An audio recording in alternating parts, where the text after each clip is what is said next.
Another eloquent voice against World War I was that of Eugene Debs, the railroad union organizer and leader of the Socialist Party.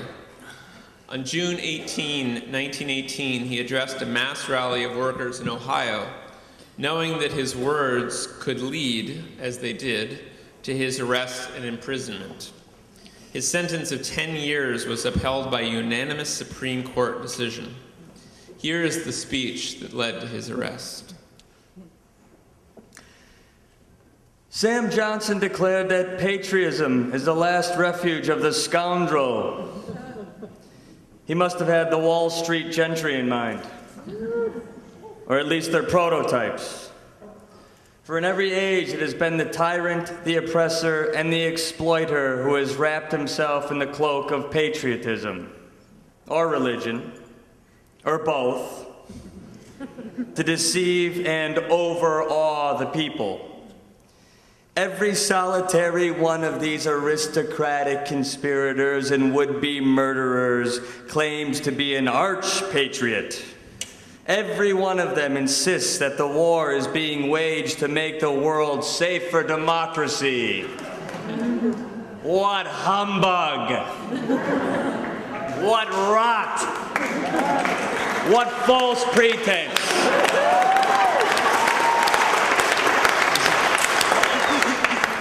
Wars throughout history have been waged for conquest and plunder.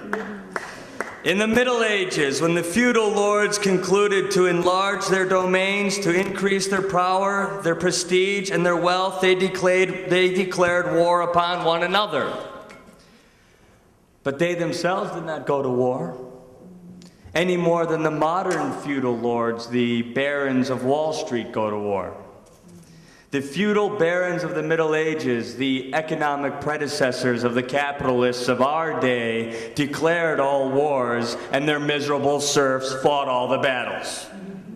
The poor, ignorant serfs have been taught to revere their masters, to believe that when their masters declared war upon one another, it was their patriotic duty to fall upon one another and to cut one another's throats for the profit and glory of the lords and barons who held them in contempt.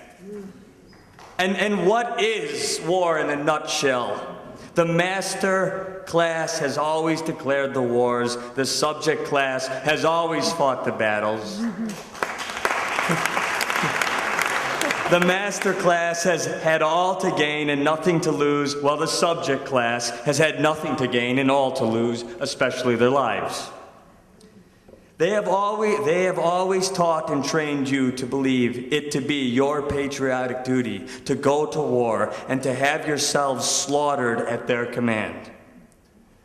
But in all the history of the world, you, the people, have never had a voice in declaring war. And strange as it certainly appears, no war by any nation in any age has ever been declared by the people. The working class who fight all the battles, the working class who make the supreme sacrifices, the working class who freely shed their blood and furnish their corpses, have never yet had a voice in either declaring war or making peace. It is the ruling class that invariably does both. They alone declare war, and they alone make peace. Yours not to reason why, yours but to do and die.